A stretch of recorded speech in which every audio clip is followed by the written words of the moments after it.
of those intentional choices made decades ago in today's large and widening homeownership and wealth gaps. The CRA rules issued in 1978 have been changed only twice, once significantly in 1995 and some more modest revisions in 2005.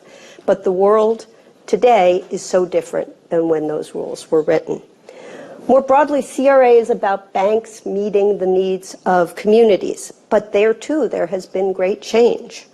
The needs of our communities, how we live and organize ourselves and what we do in our hometowns, our understanding of community needs has changed, and our ability to measure and assess whether we're meeting those objectives or not has also changed.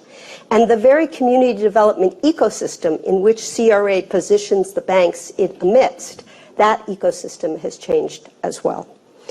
2.5 years ago, shortly before the pandemic began, the FDIC and the OCC, but notably not the Fed, issued an advance notice of proposed rulemaking laying out a direction on CRA modernization. Shortly afterwards, we were very proud to host Governor Brainerd here at Urban to share her thoughts about CRA modernization, one of the last events we did in public, I think, also. And there she indicated that the Federal Reserve was pursuing a different path. The OCC alone went on to finalize a rule in June of 2020. And then in September 2020, this time remotely, we again hosted Governor Brainerd to discuss the Fed's own proposed rule that they issued, or advance notice of proposed rulemaking they issued that morning. Today is a different story. Today, we have brought all three of the regulatory agencies, not we, they have brought themselves together to advance a unified. Good morning, everyone. Is that okay? Welcome to the Urban Institute. It's so good to see you all in person, finally after 2 years. It's my great pleasure to be here today, and I think it's a great timing for us to get together at the beginning of the National Homeownership Month. In an effort to modernize the current CRA regulations, one of the proposed changes in the NPR is to evaluate low-income and moderate-income mortgage lending separately, both at the census tract level and at the borrower level. Together with my colleague Laurie Goodman and Ellen Setman, we hope to provide data evidence to shed light on if this proposed separation of low from moderate income would provide greater incentives to better meet the credit needs of LMI communities and individuals, as well as the needs of communities and individuals of color. First, let me give you a quick overview of the current single-family mortgage lending. At neighborhood level, low-income neighborhoods receive only 2.2% of total mortgage lending, a very small amount as compared to the 16.5% of the entire LMI communities. In addition, 18.2% of loans in low-income neighborhoods are non-owner occupied, a very high share as compared to the 8.5% nationwide. Similarly, at the borrower level, we find that low-income borrowers only receive 8% of total mortgage lending, as again, still very low level as compared to the 27.7% of all LMI homeowners. This all suggests that both low-income neighborhoods and low-income borrowers receive a small amount of total mortgage lending. Now we see that in this table, we only have one proxy, which is income. Now let's add another dimension, which is race, to see how current mortgage lending looks like by income and by race. So at neighborhood level, we find that mortgage loans are particularly scarce in low-income, predominantly minority neighborhoods. Here we define a predominantly minority neighborhood as a census tract in which the non-white share of households greater than 70%, a mixed neighborhood with non-white share between 30 and 70%, and a predominantly white neighborhood with non-white share less than or equal to 30%. Specifically, here we can see that out of all single-family mortgage loans, only 1.1% are made to low-income, predominantly minority neighborhoods, even though these neighborhoods constitute 4.9% of the total census tracts. In contrast, predominantly white neighborhoods make up 57% of the total census tract, but receive 66.3% of loans. If you want to know what is the overlap between LMI neighborhoods and predominantly minority neighborhoods, this bar graph will give you the answer. So here, among all the loans made in low-income neighborhoods, around 61.5% were made in predominantly minority neighborhoods, a much higher share as compared to the 32.5% of moderate income neighborhoods. So this large gap suggests that we're likely to see a greater overlap between low-income neighborhoods and minority neighborhoods with the proposed separation of low from moderate income at the census tract level. Now, moving to the borrower level, we find that low-income borrowers receive a less than proportionate share of loans to LMI borrowers. Specifically, out of all mortgage loans, out of all single-family mortgage loans, 2.5% were made to low-income minority borrowers, even though low-income minority homeowners constitute 5.4% of total homeowners. More importantly, we see that 19% homeowners are low-income, but only 8% of the current mortgage lending are made to low-income borrowers. This suggests a large gap, lending gap in low-income mortgage lending. And again, here this bar graph gives you a sense of the overlap between LMI borrowers and minority borrowers. Different from the results we just saw at the neighborhood level, here you don't see a huge difference between low-income borrowers and moderate-income borrowers with respect to the minority share. And to note and to highlight that around a third of the loans made to minority borrowers are actually around a third of the loans made to low-income borrowers are actually for minority borrowers, suggesting that lending to low-income borrowers is not the same as lending to minority borrowers. Now we know that income proxy do not highly overlap with the risk proxy. Our next question is, how is current lending serve LMI neighborhoods, minority neighborhoods, LMI borrowers, and minority borrowers? So at neighborhood level, we find that LMI and predominantly minority neighborhoods receive less than their proportionate share of mortgage lending, especially bank mortgages. Here, for all the listed neighborhoods, LMI, low-income, moderate-income, and predominantly minority neighborhoods here in this figure, for each neighborhood, we're comparing three shares: share of homeowners, share of mortgage lending, and share of bank lending. For example, LMI neighborhoods constitute 18.7% of all homeowners, but only receive 16.5% of the total mortgage lending and 14.4% of bank lending. Similarly, predominantly minority neighborhoods constitute 10% of total homeowners, but only receive 8.1% of mortgage lending and 5.9% of total lending. Low-income neighborhoods is a tiny piece of this, but we can see that this pattern still holds. To note here, the share of homeowners should be treated as a lower bound estimate because it already bakes in the systemic discrimination as well as historic redlining. Moving to the borrower level, we see that lending to low-income borrowers falls well short of their homeownership benchmark. Specifically, if you look at the low-income borrower, the second box here, we see that low-income homeowners constitute 19% of the total homeowners, but only receive 8% of the total mortgage lending and only 7% of bank lending. And moving to the last section, the minority borrowers, we see that the share of mortgage lending is slightly higher than the share of homeowners. This reflects the fact that for minorities, particularly for Hispanics and Asians, their population are schooled younger compared to the white population, and they're more likely to be at their prime home buying ages. But even with this lower bound, bank lending still lags. Both the mortgage lending share as well as the share for homeowners.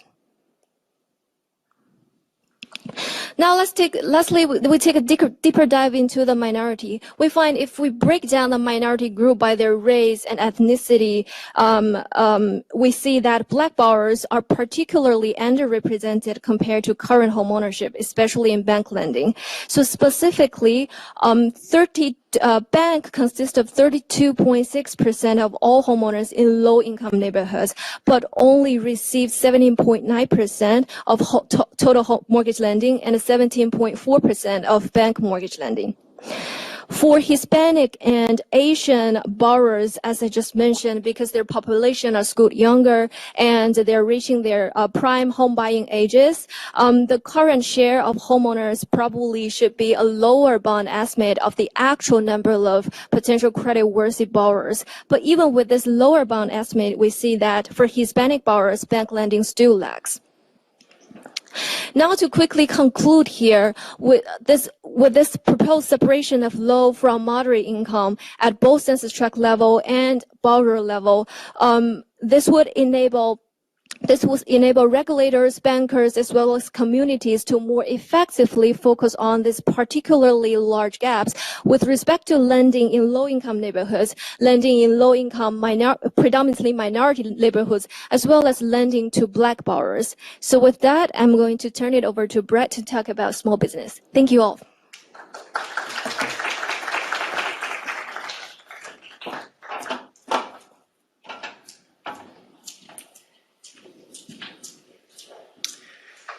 Good morning and good to be with you. My charge is to lay out a little bit of context about what we know about small business ownership and finance in the U.S.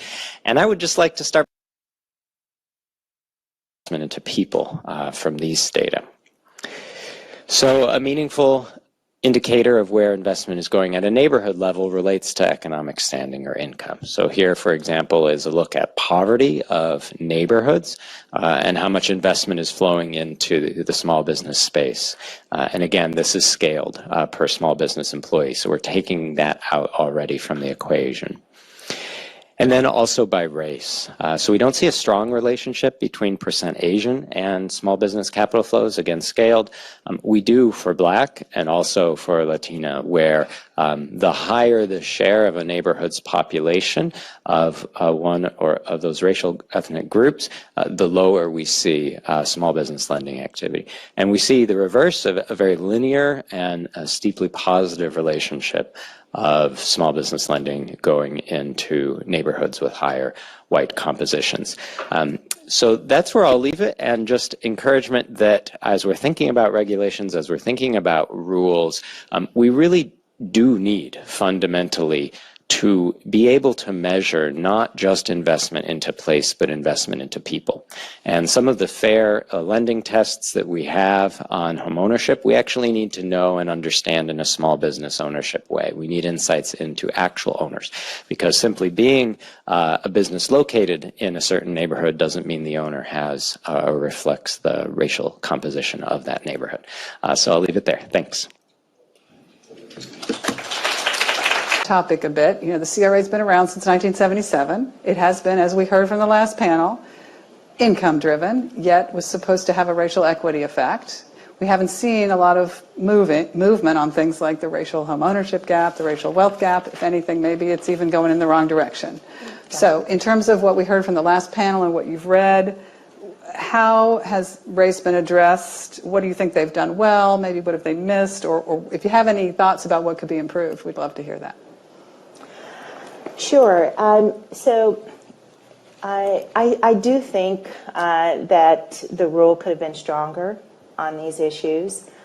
So we have some disappointments as we're pouring through it.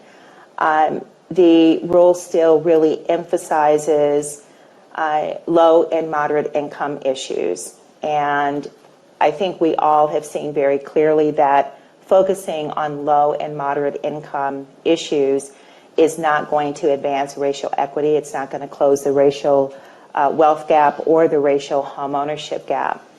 Quite frankly, I mean, it's just a reality. There are more low-income white people. There are more moderate-income white people in America by a large margin, right? And so when you just look at the raw numbers, it's easy to see how an emphasis on income is not going to get you to racial equity. Look, year after year after year after year, when the HMDA data comes out, what we see is that high-income Black consumers, high-income Native American and other consumers of color don't get the same access to credit as low-income whites. So just sheerly focusing on income is not going to really advance the ball on racial equity issues.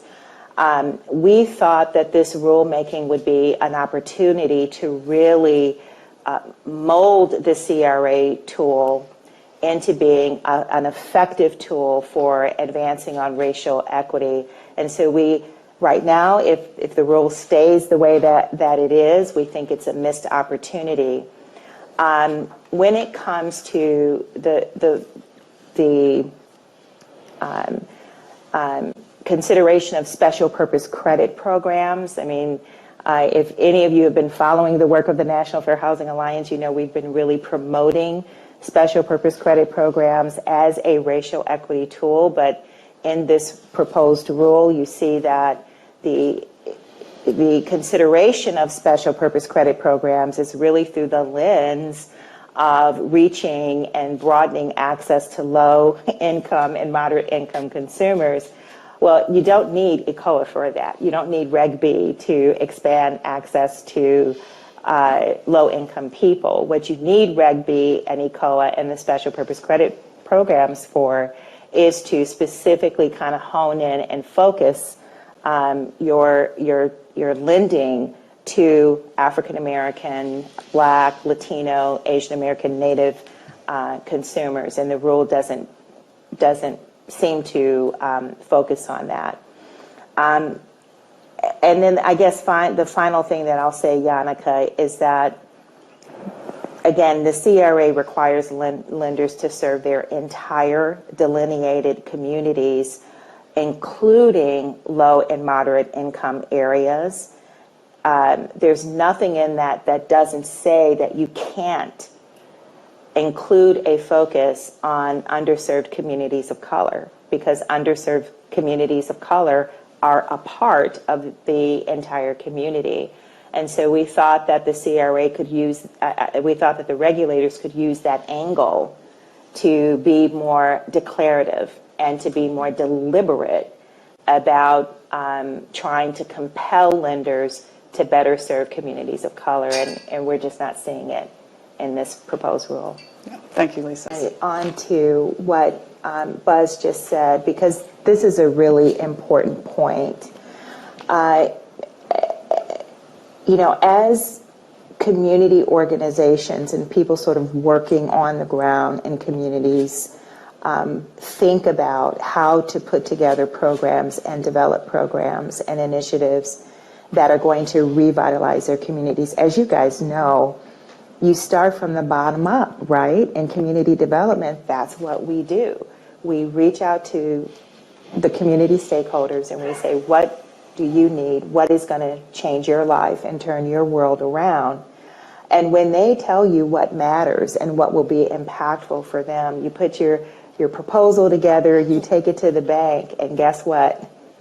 Everything is misaligned.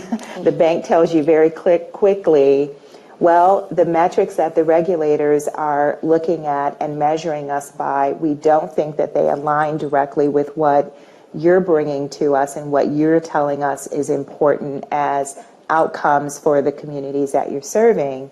And also, we have to collect data in a certain way that matches and dovetails nicely with the way that we're going to be examined. So there, you know, Buzz, I think the point that you're making is critically important. And I guess what I'm struggling with is how are we going to, there are many lines of communication that have to be opened up so that we can reach alignment. How are we going to do that? And that's what I'm really struggling with.